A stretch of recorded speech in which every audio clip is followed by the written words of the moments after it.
maulang hapon mga karangkada. Live traffic update muna tayo mula sa MMDA Metro Base. Ang nakikita nyo sa inyong mga screens ay ang northbound lane ng Balintawak EDSA. Unahin natin sa kanang bahagi ng inyong mga screens. Yung medyo mabigat ang daloy ng trapiko ngayon. Yan yung galing ng Muñoz area, galing ng North Avenue at papunta ng Quirino Highway at papunta ng NLEX on-ramp at papunta ng Kamanaba area. Sa nakita na nga natin, dahil maulan ngayon, medyo mabagal ang daloy ng mga sasakyan ngayon at nagiging bottleneck ang area na iyan. Samantalang nasa left side ng inyong mga screens, yan naman yung galing Kamanaba area at papasok ng Quezon City. So may nakita natin na medyo mabagal din ang daloy ng mga sasakyan sa mga oras na ito. Lumipat naman tayo sa Commonwealth Avenue, partikular dyan sa may Diliman, doon sa may hospital dyan. Unahin natin yung nasa left side ng inyong mga screens. Yan yung eastbound lane ng Commonwealth. Yan yung papunta ng Fairview at papunta ng Novaliches area. Maluwag ang daloy ng trapiko. Pero mag-ingat pa rin tayo mga karangkada kasi nga madulas ang kalsada. Nasa dulo ng inyong mga screens na sa right side, yan naman yung galing Fairview area at papunta ng Tandang Sora, papunta ng Quezon Memorial Circle, papasok ng East Avenue at Quezon Avenue.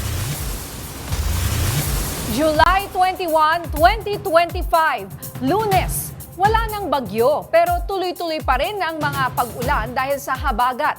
At patuloy pa rin pong mag-ingat sa paligrong dulot ng baha at mga pagguho ng lupa. Maging alerto at huwag magpahuli sa balita at impormasyon. Kasama niyo pa rin kami sa Kwento ng Bayan at Lakas ng Masa. Ako si Nina Corpus. Bawat komento, pulso ng bayan, importante yan sa amin. Bawat issue, dadaanan natin yan. Kaagapay nyo kami sa mga usaping hindi dapat palampasin. Live tayo sa DZMM Radyo Patrol sa East 30, 92.3 FM Radio Manila at lahat ng FMR stations sa buong Pilipinas. Gayon din sa Signal TV, Channel 31. Ako, si Jack Batallones. Ito ang Arangkada Balita. Ilang lugar sa Metro Manila at mga karating probinsya, binaha bunsod ng habagat. Nasa 400,000 individual, apektado ng pananalasa ng nagdaang bagyong Krising. Pangulong Bongbong Marcos, nasa Amerika na para sa 3 araw na official visit. Grupo ng kabataan, pinag-i-inhibit si Senator Cheese Escudero sa impeachment trial. Sagot ni Cheese, I do not consider it a necessity, nor do I consider it not being fair. 3 patay, 7 sugatan sa salpukan ng bus at SUV. At tech CEO na nabistong may affair sa Coldplay concert, nag-resign. Wala na ang bagyong Krising pero patuloy ang pag-ulan sa Metro Manila at karating probinsya mula pa kahapon. Binaha rin ang social media ng mga post kaugnay sa mga lugar na tila naging water world dahil sa walang tigil na pag-ulan. Habang ang level ng tubig sa Marikina River patuloy sa pagtaas. At live mula sa Marikina River, naroon si PRTV News correspondent Mari Ocampo. Mari, kumusta ang sitwasyon dyan ngayon? Ninya, nananatili pa nga sa alert level 2 ang tubig dito sa Marikina River. Dahil nga ibig sabihin nito ay lagpas 16 meters na nga yung taas ng tubig. Kaya pinapayuhan ang mga tao o ibang mga residente dito na lumikas na kung kaya. Samantala, hindi lang dito sa Marikina nararanasan ang hagupit ng habagat dahil nga matapos tayo bagsakan ng orange rainfall advisory ng Pag-asa, ilang lugar rin dito sa Metro Manila ang nakaranas ng malakas na ulan dahil nga sa habagat. Sa Antipolo City, ipinakita ni Albert Asilo ang mga estudyante na pinipilit maglakad sa rumaragasang pagbaha. Nangyari ito sa barangay Mambugan. Habang sa lungsod ng Valenzuela, makikita ang sitwasyon ng baha sa bahagi ng MacArthur Highway. Tumirik na nga ang ilang maliliit na sasakyan. Sa Maynila, ibinahagi ng nagpost ang sitwasyon ng baha sa kahabaan ng Taft Avenue, corner UN Avenue. Mayroon itong gutter deep na pagbaha na nagpabagal sa daloy ng trapiko. Samantala sa Malabon City, malaking bahagi ng bayan ang nalubog. Halos hindi na nga madaanan ng maliliit na sasakyan. Sa Tugatog, inilikas na ang ilang mga residente, kabilang na ang sanggol na ito na sakay ng bangka. Ibinahagi naman ng isang netizen habang bumabaybay sa gitna ng kahabaan ng Commonwealth ang mangilang-ilang sasakyan para makaiwas sa malalim na baha. May ilang mga motor na tumirik pa nga. Nabahala naman ang mga residente sa Tulyahan River sa General T. De Leon ng halos kalahating metro na lamang ay aapaw na sa riprap ang ragasang tubig papuntang residente.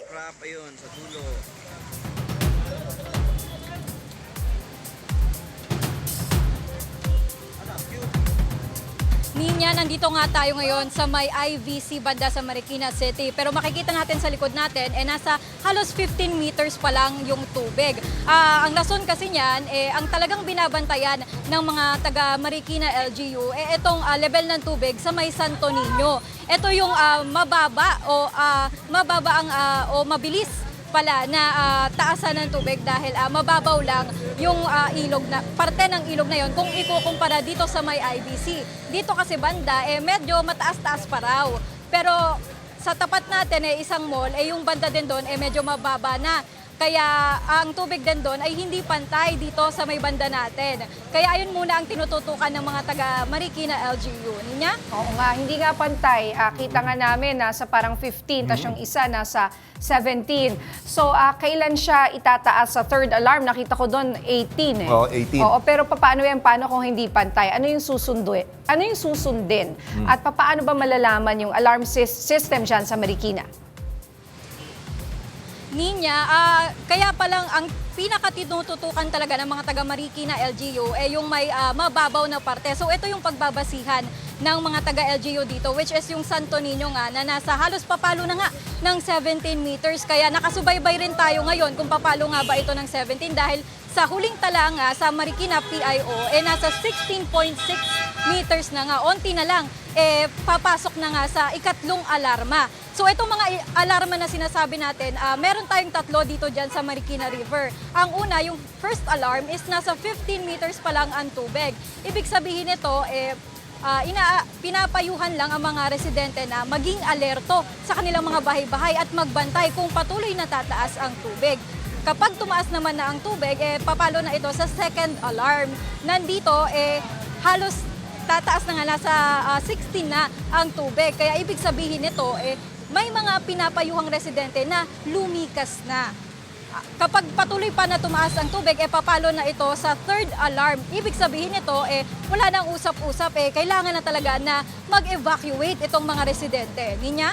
Yes, Mari, si Jack to. No? Tatanong ko lang, kamusta naman yung mga evacuation dyan? Kamusta yung cleanup operation sa Marikina? May ginagawa ba ngayon yung LGU ng Marikina?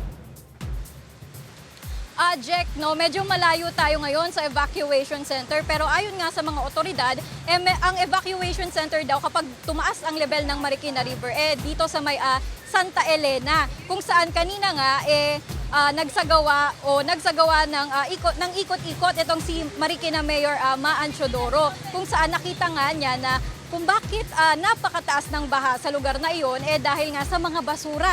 Kaya inuutos niya nga rin kanina na linisin ang mga iyon para naman hindi na gaano maging bahain sa lugar na iyon. Jack? Okay, nako, maraming salamat. PRTV News Correspondent Mari Ocampo. Ingat kayo dyan, ha? Salamat.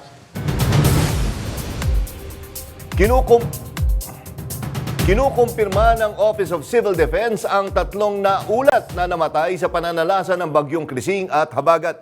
Mahigit 370,000 naman ang naiulat na apektado ng pagbaha. Yan ang umarangkadang balita ni PRTV News Correspondent Christian Bascones. Mahigit 370,000 na individual ang naapektuhan ng pananalasa ng bagyong Krising at Habagat. Ayon sa tala ng Office of the Civil Defense, sinabi ni OCD Deputy Spokesperson Diego Mariano, nasa 22,000 pa rin ang nananatili sa mga evacuation centers habang nasa 20,000 naman ang nanunuluyan sa mga kaibigan o kaanak. Sa panayam ng DZMM Teleradyo, sinabi ni Mariano na patuloy nilang binabantayan ang iba pang mga pumapasok na ulat kaugnay sa epekto ng bagyo at Habagat. Ang Central Luzon ang pinakamatinding tinamaan anya na may 40,000 ang mga individual na lumikas. Sumunod ang Central Visayas na mahigit 21,000 ang lumikas. Unfortunately po, meron din po kaming na-report na missing na still for validation pa rin po na dalawa from Antigua po. Meron po kaming for validation na dalawang nawawala, no? Na naitala po sa may Sebaste Antique po. So, dalawa po siya na nawala ang inanod po ng baha po. Sa ulat naman ng Social Welfare Department, sinabi ni spokesperson Irene Dumlao na mahigit 523,000 na individual ang naapektuhan ng bagyo. Aabot naman sa 37 million pesos na halaga ng family food packs ang naipamahagi sa mga evacuees. Christian Bascones, umaarangkada sa pagbabalita. At kaugnay nga ng pagbaha ngayon sa Metro Manila, makakausap natin sa linya ng telepono si Director Mark Navarro ng MMDA Effective Flood Control Operating System. Magandang hapon po, Director Navarro. Welcome po sa Arangkada Balita. Jack Batallones po at Nina Corpus. Hi, magandang hapon po sa inyong lahat, Sir Jack and Ma'am Nina. Yes. Opo. Opo. Director, anong update ho? Anong mga lugar ngayon ang medyo lubog sa baha ngayon at hindi manadadaanan? Yung hindi po madadaanan, no, meron, karamihan po, gutter deep lang tayo. Yung mga hindi madadaanan po ngayon, ayon po dun sa report namin, dito po banda sa may Rojas, sa may Caliraya rin, sa may Quezon City po ito. Sa may Araneta po, medyo mataas lang po ng konti. Mataas po sa gutter natin. Tapos po, meron tayo sa the rest po, Commonwealth po, medyo mataas lang ng konti. Yun yung mga major pong hindi madadaanan. Eh yung pong dyan sa may Espanya. Sa Espanya po, ang report po ngayon sa amin, nasa gutter deep lang po. Espanya po. Manila, opo. Gutter deep at saka dito po sa top, yung mga regular po nating binabaha, gutter deep lang po. So pwede naman pong madaanan. Okay, sorry po. Yung sa Espanya po, medyo mataas po pala ngayon. Mga nasa 16 inches po sa corner ng Antipolo. Yung corner po ng Antipolo. Yun po, medyo mataas po ng konti. So mataas nga, pero yun nga, buti na lang partner and director, no? Pabugso, pero yun nga lang yung bugso niya malakas pa rin, pero kung nagkataon siguro, director, kung tuloy-tuloy ito, talaga mas magiging maraming lugar ang mababaha sa atin ngayon. Ang siguro pong isang concern kasi katatapos lang din natin ng ulan kahapon, tsaka nung Sabado at Biyernes. Opo. Kaya po parang lumalabas, hindi pa nakaka-recover at hindi pa bumababa ng tuluyan yung tubig, bumuhos na naman po. Kaya nga. Okay, sir, meron po ba kayong kumbaga suggested na routes or may rerouting ba na ipinatutupad dahil po sa malakas na buhos ng ulan? Baka may mga alternate routes na pwede nating ibigay sa ating mga nagdadrive po ngayon. Sa ngayon po, ang ginagawa naman po namin, meron tayong mga monitoring po sa bawat bahang area. May nakaabang naman po doon, lalo na kung gutter deep lang naman po. Ang ginagawa po is pwede namang daanan. Ang sa akin lang po, ang suggestion, actually, this is a personal suggestion, lalo na sa mga kotse, na dapat alam po natin na yung sasakyan po natin, roadworthy, alam natin yung height ng sasakyan natin, para pag nakita po natin na passable naman, pwede naman diretso ng mabagal. Para naman po, kasi nagdo-domino effect po Yun po yung sa akin. Pag huminto yung isa, kahit naman kasya at pwedeng dumaan, hinto na po lahat. Nasa gitna na po ng kalsada, kumbaga wala nang malikuan Nandun na po, kaya lalo po tayong nagkaka-traffic. Pero kung medyo kabisado nyo po yung kotse nyo at alam natin na roadworthy at kaya naman kasi passable naman po, dahan-dahan lang po, aandar yan, tatakbo ng diretso naman po. Doon naman po sa sinasabi nyo ng mga daanan, meron naman po kasi may advisory naman po tayo on a regular basis. Mag-monitor lang po tayo sa rin namin, sa Facebook namin, sa aming mga social media account, nakalagay naman doon. Kung saan yung mga may baha, iwasan na lang po natin. Plus yung monitoring po ng tao namin, nandyan naman po yan sa kalsada. Umulan at bumagyo po, meron po tayong mga MMDA sa kalsada po. Opo. And Director, ilang pumping stations po ba gumagana ngayon? Lahat po ba? Or paano po ba yung sistema natin dyan? Lahat po, all 71 na ino-operate po at maintain ng MMDA, lahat naman po gumagana. 71 po yon. Siguro nagkakaroon lang po ng konting hinihinto lang po pag nililinisan natin kasi nasa stock up po dahil sa basura. Pero rest assured, sandali lang po yun. Basta kaya naming tanggalin at linisin, operate din po kagad. Masakit lang kasi minsan, gaya kanina, meron pong nakuha yung aming pumping station na troso. Oh, Isang malaking troso, nahigop. Saan kayo na- Kailangan ano yun? pong, talagang kailangan ayusin muna para po matuloy ang operation. Opo. Sir, umpisa pa nga lang ito ng habagat season. Yung iba, first day of classes. Yung iba, this week, ay mag-uumpisa pa lang ng pasukan. Ano po ang ginagawa nating paghahanda? Kasi ito, nakita na po natin eh. Kumbaga nung summer pa lang, no, partner, pinaghandaan ho ba natin itong habagat season na to? Unang-una po sa lahat, sir, ma'am, sir, bago pa lang magtagulan, ina-assure po ng aming ahensya po, lahat po ng departamento, naglilinis na po kami ng kalsada, drainage system, lahat po yan, pati pumping station, nandiyan na yung maintenance namin. All year round po, bago po pumasok ang tag-ulan, nakahanda po. Tapos pagpasok ng tag-ulan, nagdagdag pa tayo ng 2 shift para po 2 shifts po ng mga tao para po kahit sa gabi, may nagbabantay po ng ating mga inlet sa kalsada para naman po pag may bara na kasi alam nyo naman po kahit isang plastic lang dumaan dyan sa inlet na yan, mabarahan, sigurado po magbabaha eh. So ang ginagawa po namin, may tao na po doon na nakaabang, wag lang dumating doon sa inlet yung plastic na yon para po mabilis po ang daloy ng tubig doon sa ating mga drainage system po. Okay, may pinalabas po ba tayo ng mga MMDA truck para sa mga stranded po na pasahero? Yes po, meron pong umiikot po at saka pwede rin po kayong magpabigay alam po sa amin. Meron po tayong umiikot at naka-ready po lahat ng sasakyan natin for emergency po, lalo po sa mga na-stranded. At hindi lang po yan. Pag meron din pong siguro yung sasakyan po nga na pwede rin po kayong humingi ng tulong sa amin. We are ready naman po. And huling tanong na lang po, para sa mga motorista natin na nakikinig ngayon, paano ho nila monitor mula sa MMDA kung ano yung mga lugar na binabaha ngayon at maiwasan na nila? Meron po kaming sa social media po namin, pakicheck na lang po yung aming FB page po, yung amin pong, meron din po kami yung Twitter, o yung ngayon po ay X na po, at saka Instagram po, kompleto po. You can monitor it po para alam nyo po yung regular updates po ng MMDA po. Okay, nako, maraming salamat po, Director Mark Navarro ng MMDA Effective Flood Control Operating System. Salamat po ng maraming salamat po, sir and ma'am. Samantala, nakunan ng CCTV ang pagbagsak at paggulong ng isang higanteng bato sa Cannon Road sa Baguio sa kasagsagan ng Bagyong Krising. Ramdam naman ang hagupit ng bagyo at habagat sa iba't ibang rehiyon sa bansa. Yan ang umaarangkadang balita ni Ryan Paraboles. Sa kuhang ito ng CCTV, makikita ang asong ito na bigla na lang napatakbo mula sa loob ng kanyang kulungan.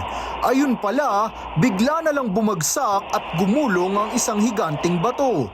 Dinaganan nito ang kanyang kulungan at saka ginulungan at niyuping parang lata ang pulang kotse sa tabi nito.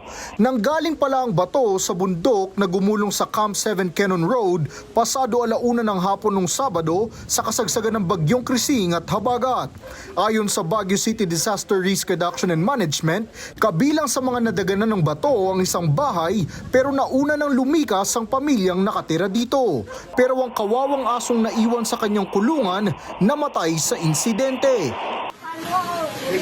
Ramdam ang epekto ng bagyo at habagat sa iba't ibang lugar nitong weekend. Sa bidyong ito, kita kung paano bayuhin ang malakas na hangin ng mga puno sa bayan ng Roja sa Zamboanga del Norte. Nabagsakan pa nga ng sanga ang isang bahay sa di kalayuan. Sa Antipolo, umapaw na ang ilog sa may sitio San Joseph sa barangay San Jose. Kaya naman kahit pa tumatawid sa tulay ang mga residente at sasakyan, parang lumulusong na rin sila sa ilog.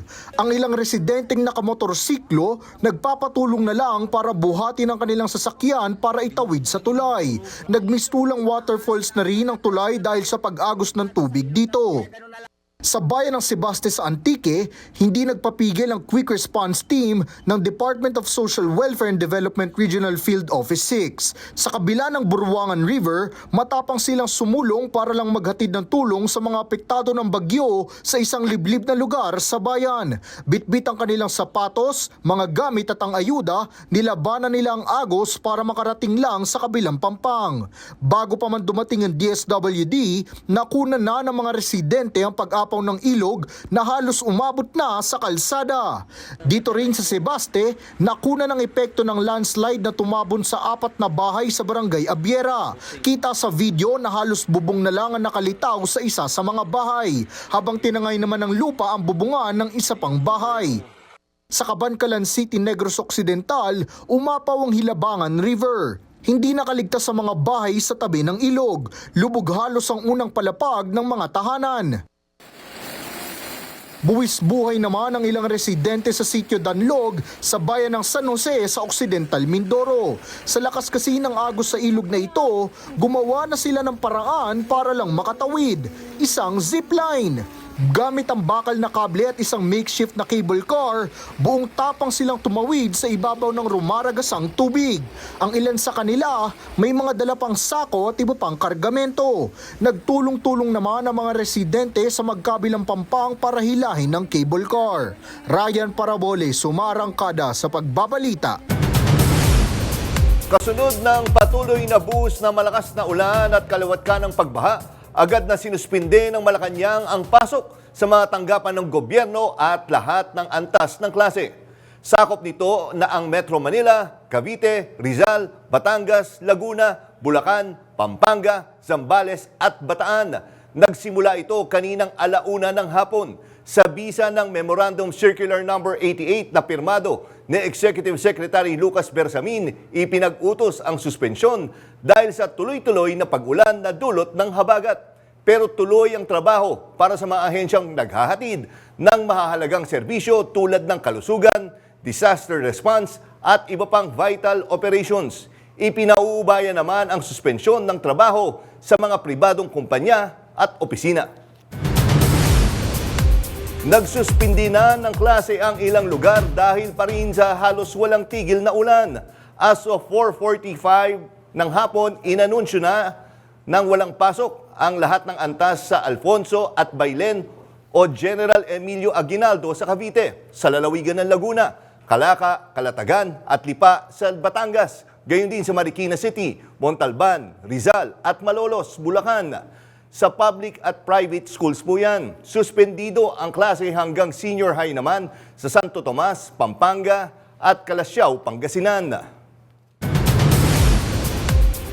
Patay ang isang bata at sugatan ng 7 iba pa sa sunog na sumiklab sa Las Piñas City. Isang residential area din sa Caloocan ang nasunog. May umaarangkadang balita si PRTV News correspondent Angela Babad. Walang magawa ang mga magulang ng 7 taong gulang na batang nasawi sa sunog kahapon sa Chico Street, Golden Acres, Talon 1, Las Piñas City. Naiwan ng bata sa bahay habang kumukuha ng sweldo ang kanyang mga magulang. Ayon sa kanyang ina, sinubukan pa ng bata na iligtas ang kanyang sarili. Masyado pong matalino yung anak ko kasi binuksan niya pa po yung gripo sa CR, doon po siya nakita. Parang sinisisi ko po tuloy yung sarili ko kasi iniwan po namin siya. Hindi siya nakasama. Bukod sa bata, may 7 individual rin ang nagtamo ng mga sugat at galos habang patuloy na iniimbestigahan ang sanhi ng sunog. Umabot ito sa ikalawang alarma at naapektuhan ng 43 pamilya na pansamantala munang patutuloyin sa covered court ng Talon 1. Sa Caloocan City naman, nasunog ang isang residential area sa Barangay 73 PNR Compound noong Sabado ng gabi. Sumiklab ang sunog pasado alas 8:30 ng gabi pero makalipas ang isang oras, tuluyan na itong naapulan ng mga bumbero. Wala namang naitalang nasawi o nasaktan sa sunog at inaalam pa kung ano ang pinagmulan ng apoy. Angela Babad, umaarangkada sa pagbabalita. Sugatan ng 2 tao matapos na mabagsakan ng puno ng mahogany ang 2 sasakyan sa bayan ng Tuburan sa Cebu. Yan ang umarangkadang balita ni FMR News Cebu correspondent Clark Pasuit.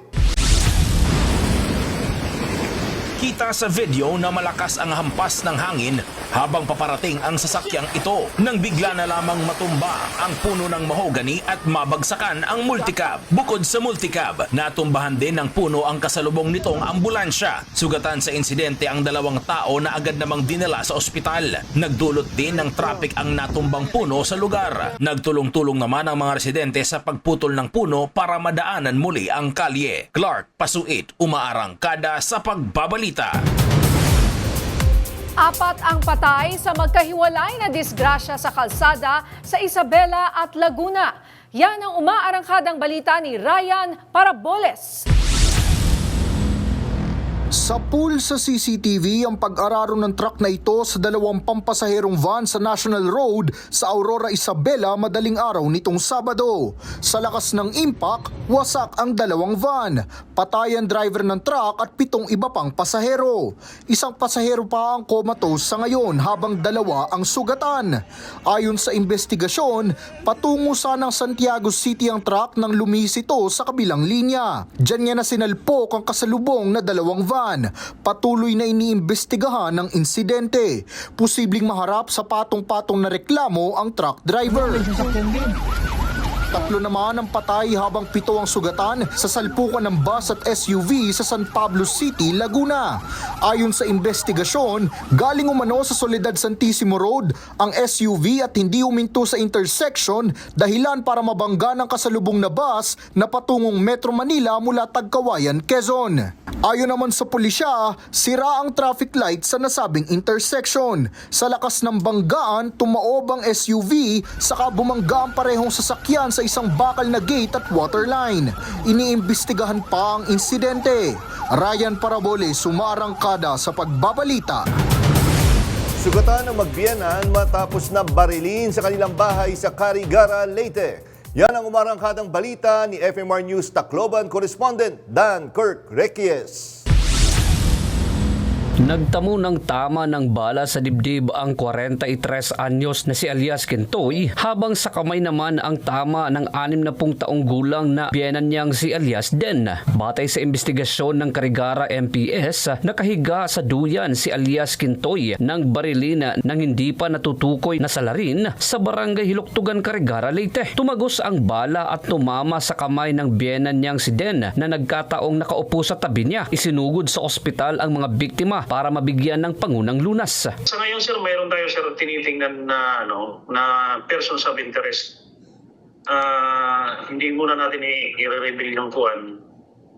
Pero yung sir, yung status ngayon ng mga biktima natin sir, yung father-in-law sir, bali na discharge na kahapon. Yung okay na yung tama niya sa kamay na Nasa stable condition naman si Elias Quintoy. Di naman inaalis ng pulisya ang posibilidad na nag-away ang dalawa kaya iimbestigahan din sila at isa sa ilalim sa paraffin test. Dan Kirk Requies, umaarangkada sa pagbabalita. Arestado na ang puganteng Chinese na si Wang Danyu alias Bao Long. Inanunsyo ito kanina ni PNP Chief General Nicolas Torre III matapos mahuli si Bao Long sa Bonggao, Tawi-Tawi nitong Sabado habang tinatangkang muling makapasok sa bansa sa pamamagitan ng Southern Backdoor. Si Bao Long ay pangunahing suspect sa pagdukot sa 14 anyos na estudyante sa Taguig noong Pebrero. Wanted din siya sa mga kasong murder, carnapping at kidnap for ransom. Konektado rin siya sa pamamaril sa loob ng isang restaurant sa Makati noong 2024. Well, partner, yung kanina. Ito ba despite sa mga pagkakalusot ni Baulong sa iba-ibang mga kasong kanyang ginaharap nung una, ngayon ay nasa atin na uli siya sa bisa ng isang live na warrant of arrest at talagang gagawin natin ang lahat para hindi na makalabas ang taong to. Alam mo, partner, nagulat ako nung binasa ko yung report na yan. Lumabas na pala siya ng bansa, tapos pumasok pa ulit, kaya siya nahuli. Which is good na rin, no? Oo, buti nga. At buti sa nga kanya, nahuli siya, di ba? Lakas ng loob rin niya. Ito yung kung maalala natin, yung bata na pinutulan ng daliri. Hindi ba? Yan nga yun, yung pinutulan ng daliri. Tsaka, of course, di natin alam kung pati mga ibang kidnapping Iba yung kidnapping cases kung sangkot din to. Tsaka I think yung sa Makati rin, yung na Maril daw, na yes. sa isang restaurant, siya rin yata. Kamukha nga niya yung nasa CCTV na yon na sobrang harap-harapan. Kung di ako nagkamali, siya din yun na Pero yun nga, biro mo nakalabas na siya, ano kayo pakay niya? Ba't bumalik pa sa loob? Pumasok pa ulit no? Baka may mga mga kasabot na mga... Meant to be siya na mahuli. Oo. Kaya siya bumalik. Okay. Samantala, hiniling ni Bicol Saro Representative Terry Ridon na imbestigahan na ng Kamara ang kontrobersyal na Dolomite Beach sa Manila Bay. Ayon kay Ridon, hinihintay na lang na maubos ang buhangin sa 389 million pesos na Dolomite Beach Project. Sabi ng mambabatas, kapag may malalakas na bagyo, maiisip mo na nauubos lang ang pera ng mga Pilipino dahil sa inaanod na buhangin sa dagat.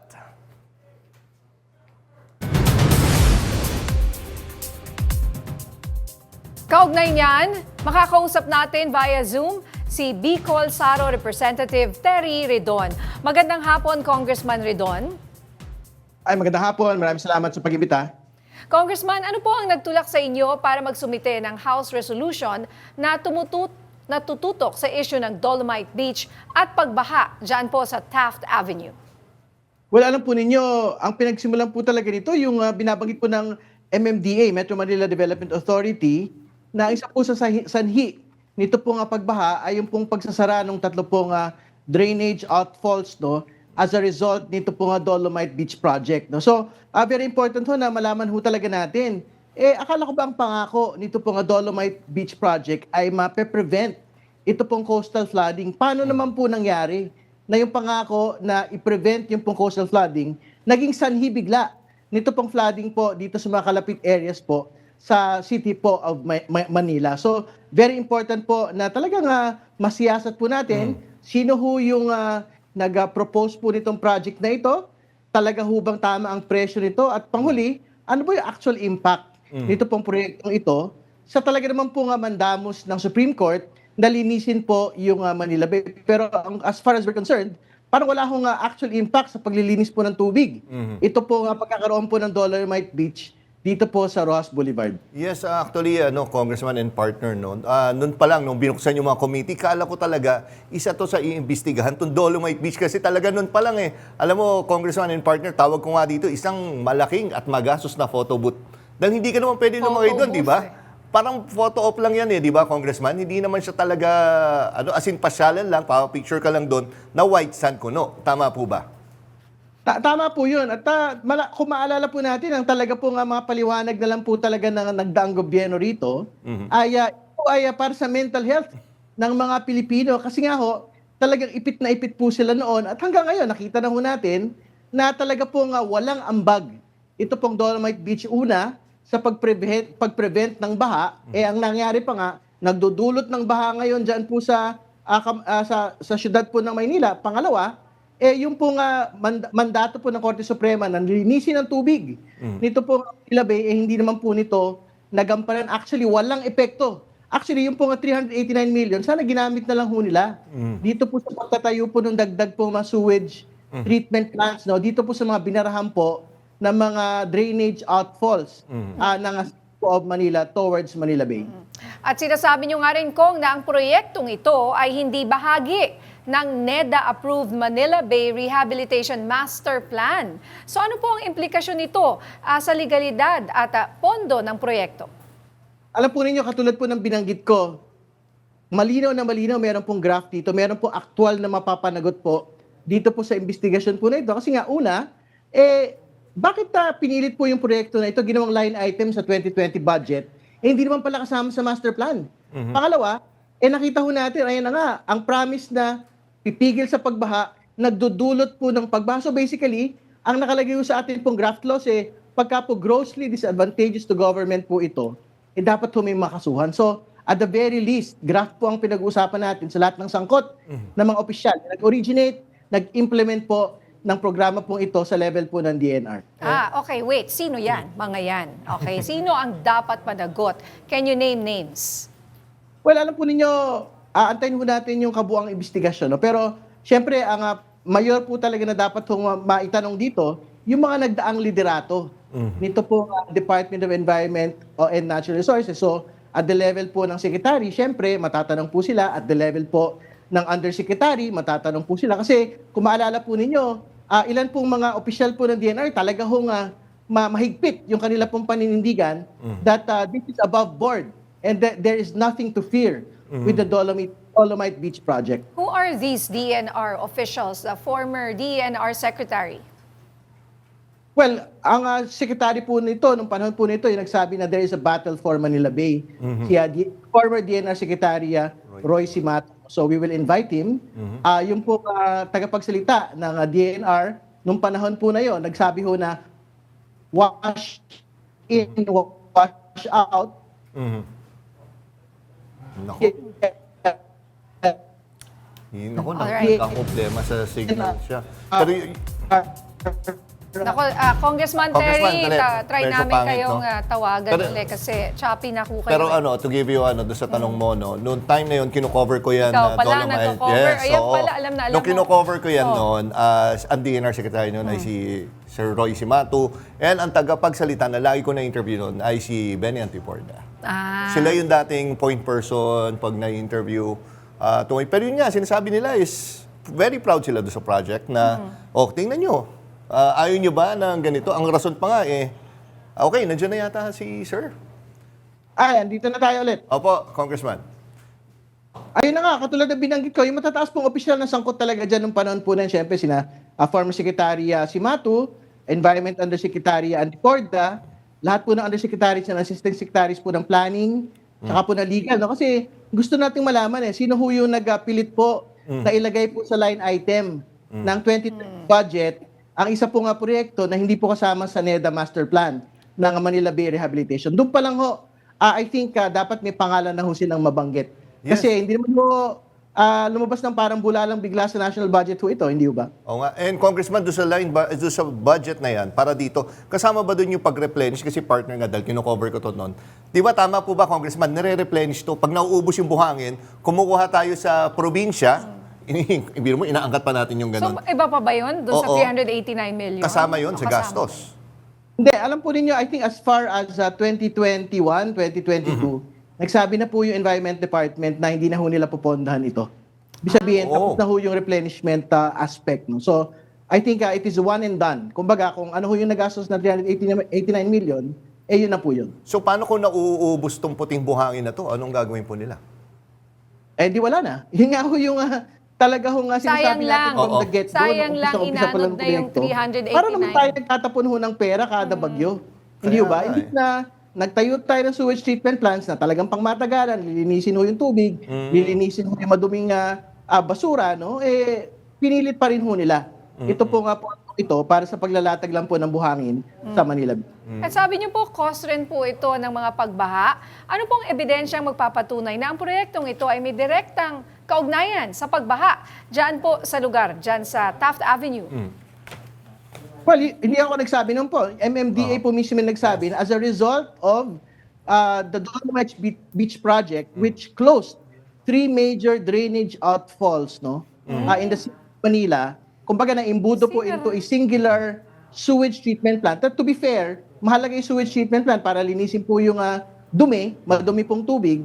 Ang tanong ho natin dyan, para hindi ho maimbudo at para malinis din actually yung tubig ho na lumalabas sa 3 drainage outfalls po na ito, ba't tayo gumugol ng 389 million na buhangin? Oo nga. Imbis na gamit yung 389 million para sa dagdag pong sewage treatment plants dito po sa mga major drainage outfalls po na ito. And pagka ginawa natin yon, sa totoo lang, it falls within the Supreme Court mandate kasi very specific po yung mandate ng Supreme Court linisin yung kalidad ng tubig, improve yung water quality sa Manila.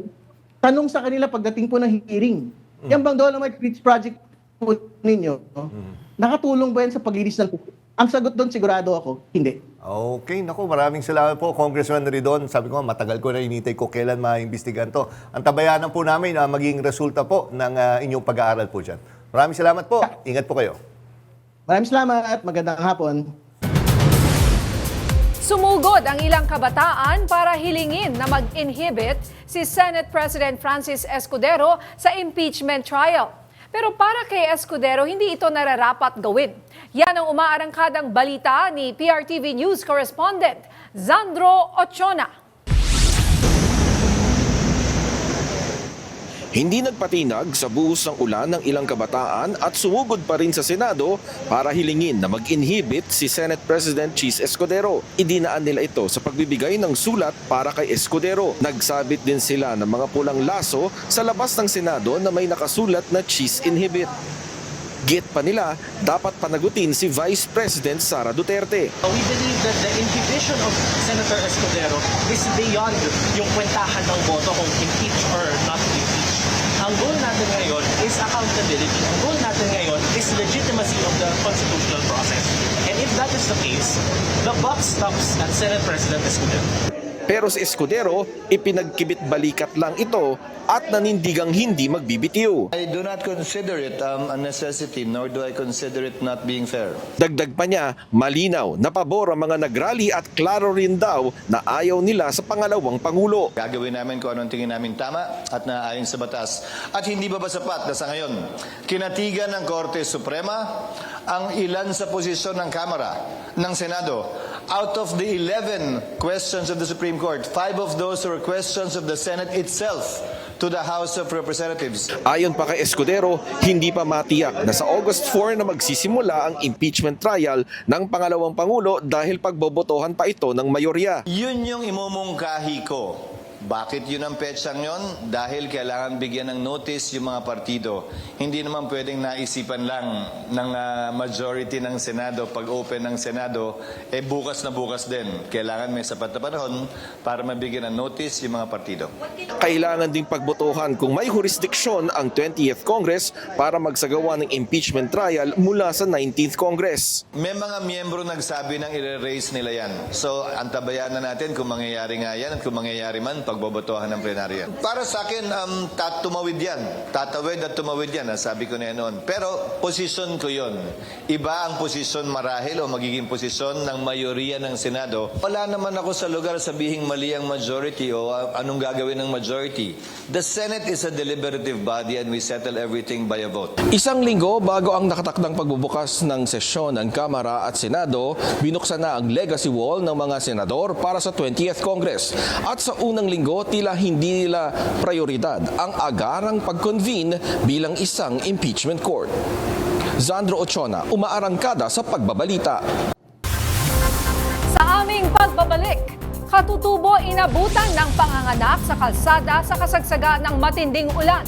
Marami pang may init na balita sa pagbabalik ng Arangkada Balita.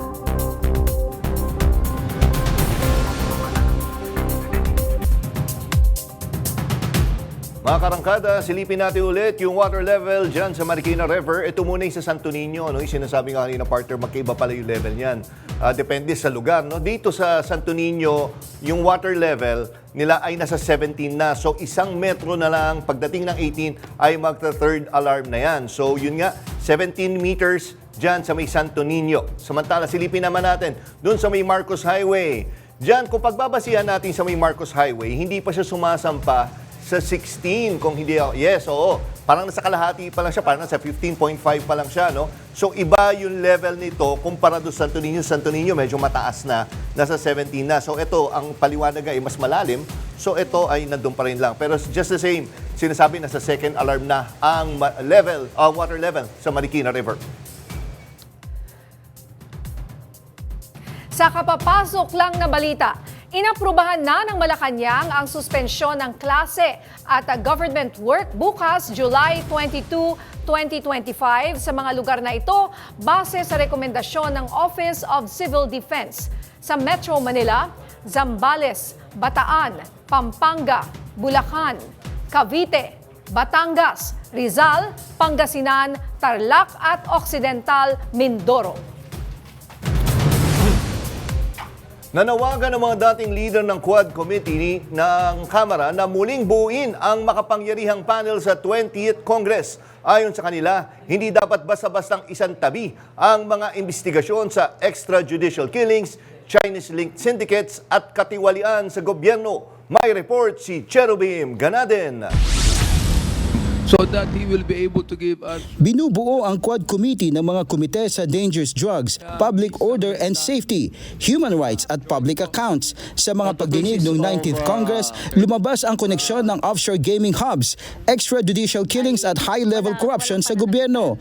Ngunit natigil ang mga pagdinig dahil sa politika at banta sa mga testigo. Para kay Manila 6th District Representative Benny Abante, hindi pwedeng mag-move on lang. Totooan niya ang kanilang mga natuklasan at kailangang ipagpatuloy ang hustisya. Kailangan manong buuin muli ang Quadcom 2.0. Suportado rin nila dating Congressman Ace Barbers at Dan Fernandez ang panawagan. Nauna nang muling binuhay ang panawagan ni La Union Representative Paulo Ortega at Lanao del Sur Representative Zia Alonto Adyong. Ayon naman kay Abante, hindi natatapos ang tungkulin ng paghahayag ng katotohanan at dapat itong ipagpatuloy. Cherubim Ganaden, umaarangkada sa pagbabalita.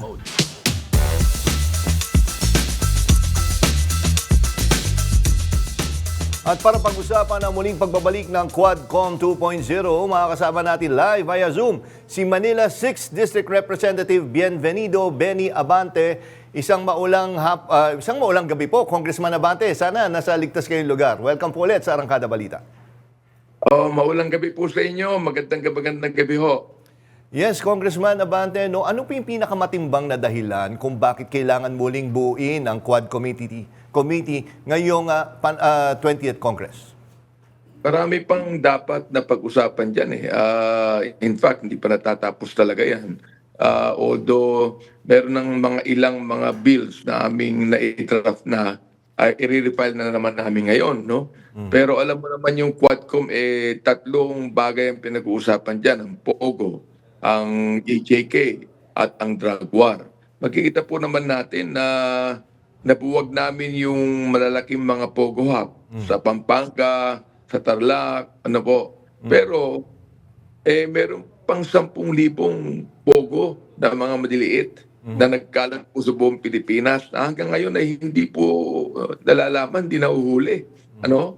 Hindi lang yan, kundi marami pa mga illegal Chinese nandi rito. 4,000 lang na ipa-deport natin. Pero kasagsagan po ng POGO nung araw, meron tayong 300,000 Chinese na naparito sa Metro Manila at iba pang bansa, iba pang bayan ng Pilipinas. Isa yan na nais nating puntuhan uli. Pangalawa, yung drugs po. Kamakailan lamang nakahuli na naman po ng drugs, no? Hindi po nawala Nakikita nyo na nung panahon po ng dating administrasyon, 30,000 na di umano ang pinatay, no? Dahil lang sa war on drugs. Pero hanggang ngayon po, andun pa rin ang drugs. Bakit hindi po nawawala ito? Pangatlo po yung EJK. Kinakailangan po nating tutukan uli yung EJK.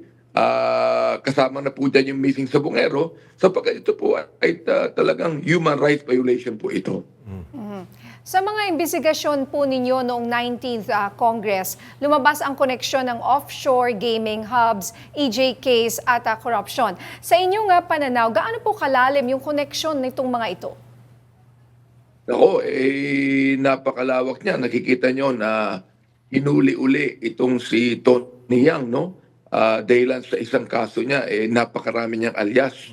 Hindi naman po yan na Pilipino. Bakit nandito pa sa Pilipinas? Anong ginagawa niyo rito? Napakaraming mga kumpanya na naitayo niya. Kinakailangan po malaman ng taong bayan natin yan.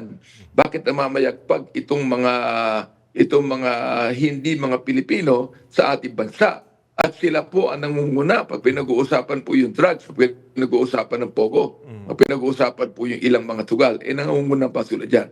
Opo, yung Congressman, syempre asahan na natin katulad ng dating narrative nila nung 19th na sasabihin, yung Quad Committee na yan ginagamit lang sa pamumulitika para kalabanin or tirahin yung mga kalaban ng gobyerno. Ano po yung masasabi nyo sa mga nagsasabi ng ganito po? Hindi po ganun yun sapagkat atin naman nakita na at alam ng purang taong bayan na pinag-uusapan dyan po. Isa po yung POGO. Ano ang pwedeng sabihin ng personalidad na nagsasabi na amin silang pinupuntirya, no? Yung POGO po napakalawak na problema niyan, no? At kasama po diyan ang mga Chinese. Oo. Yung war on drugs, sino po ba yung personality nais natin tukuyin diyan? Yan po yung problema ng ating bansa na dapat nating tundukan yan, no? Yung pong EJK, kinakailangan po naman na atin din pong pag-usapan yan sapagkat naniniwala naman tayo sa konstitusyon na a suspect is considered innocent until proven guilty. Ibig sabihin walang karapatan ng kapulisan natin, ng ibang kapulisan natin na pumatay ng walang due process. O korte dapat ang mag-determine yan. Oo. Congressman, ayon po sa report, natigil ang mga pagdinig dahil sa politika at banta sa mga testigo. Meron po ba kayong konkretong hakbang para masiguro po na protektado itong mga testigong ito? Opo, pinag-uusapan na po namin yan at pagkatapos pong yung 20th Congress ay i-elect na po namin yung mga chairmanship ng committee involved sa Quadcom. At pagkatapos po niyan, mag-uusap na ho kami kung ano po ang gagawin namin, kung sinong iimbitahan namin, at kung anong proteksyon ang gagawin namin sa mga friendly witness na talagang lalabas yan. At sila ay talagang isisiwalat ang katotohanan. Meron po tayong mga mechanism na gagawin natin upang protektahan ang mga taong to. And Congressman, no, di ba sinabi niyo po na gusto niyong imbestigahan itong mga nawawalang sabongero? Makakasama ho ba to dito sa Quadcom 2.0? Ay, totoo po yan sapagkat alam niyo naman ako yung una nag-expose niyan sapagkat nasa distrito ko yung Manila Arena, no? Na pinipigilan sana namin sapagkat magiging sabungan yan, imbis na sports complex, pero alam mo naman na binigyan na lisensya ng mayor ng Maynila. Kaya wala na kayong magagawa dyan. Ngayon, yung pong whistleblower ngayon, na ngayon lang po nag-appear, yung Totoy. Noon namang in-expose ko yan, hindi pa nag-appear yan . Siya po ang dating head of security ng Manila Arena. Diyan na wala sa aming distrito ang 8 sabungero. Pagkatapos yan, kumalat na po yan, naging 34 na yan. Ngayon, naging more than 100 na. Kaya po lumabas uli yung kasong yan. Kailangan na po talagang bigyan po ng katuturan ang investigasyon yan. And bukod dito, kung maririnig niyo yung interview namin kanina kay Congressman Terry Ridon, isa sa gusto niya rin imbestigahan ng Kamara ay yung Dolomite Beach. Bilang tiga Manila ho, kayo ho, ano ho yung sentimiento niyo dito sa Dolomite Beach na to? Totoo yun. Totoo yun sinabi ni Congressman Terry. Kailangan din po sapagkat totoo rin po na natakpan po yung ilang mga dapat na maging labasan po ng tubig yan because of the Dolomite thing, no? Hindi masyadong pinag-aralan mabuti yan, no? Sapagkat yung dating administrasyon, nung sinabi nilang bubuksan yan, binusan agad na walang study, walang feasibility study, walang plano ang DNR tungkol sa mga bagay na yan. Kaya kinakailangan po talaga imbestigahan. Okay, naku, maraming salamat po Manila Congressman Bienvenido Benny Abante. Ingat po sir, mabuhay po kayo. Mabuhay po kayo lahat. Isa sa mga inaasahang tatalakayin ni Pangulong Ferdinand Marcos Jr. sa kanyang pulong kay US President Donald Trump ay ang 20% na taripa ng US sa ating export products. Pero ayon sa Embahada ng Pilipinas sa Washington, D.C., mukhang malabo pang magkaroon ng free trade agreement ang dalawang bansa. Yan ang umarangkadang balita ni PRTV News correspondent Christian Bascones. Patas sa kung ano ang mabuti para sa Estados Unidos at Pilipinas. Pero ang pinakamahalaga ay kung ano ang makabubuti para sa ating bansa. Ito ang sinabi ni Philippine Ambassador to the United States Jose Manuel Babe Romualdez sa kung ano ang pangunahing layunin ng pakikipagpulong ng Pangulong Ferdinand R. Marcos Jr. sa Amerika. Para magkatugma yung relationship, kailangan tama lang for both sides. Siyempre, that's part of the whole equation on why we're embarking on on these trips that the President takes. Maliban sa free trade agreement na ilang administrasyon na ang nagtutulak bago ang pag-upo ng Pangulong Marcos, pagtutuunan daw ng pansin ng Pangulo sa nakatakda niyang pulong kay President Trump ang usapin sa 20% reciprocal tariff na ipapataw ng Amerika sa export products ng Pilipinas. Ito ang isa sa mga malaking dahilan ng pagtaas ng mga presyo ng ibinibentang produkto, lalo na ang inaangkat pa mula sa ibang bansa gaya ng langis. We have to get over this particular discussion first on the tariff. After that, we're hoping that the free trade agreement would probably come into play. Muling imumungkay ng Pilipinas sa Amerika ang mga nauna ng ugnayan para mapalakas ang kooperasyon hindi lamang sa pakikipagkalakalan, kundi pagdating na rin sa depensa ng mga kaalyadong bansa. Inaasahang mapag-uusapan dito ang pinag-aagawang teritoryo sa West Philippine Sea. So essentially, it's really the reaffirmation of all of these agreements that we have with the United States on our mutual defense, specifically surrounding the Mutual Defense Treaty. So it'll be more on discussions on how we can continue to cooperate with the United States, our major ally. At the same time, also, I think President Marcos would like to see how we can work with the United States and other countries that have the same mindset as far as the West Philippine Sea is concerned. Ito na ang ikalimang pagbisita ng Pangulo sa Estados Unidos. Bit-bit ang hangaring mas lalo pang mapatatag ang pakikipag-ugnayan para sa ikabubuti ng ekonomiya, seguridad, depensa at ang pangkalahatang kapakanan ng mga bansa. Christian Bascones, umaarangkada sa pagbabalita.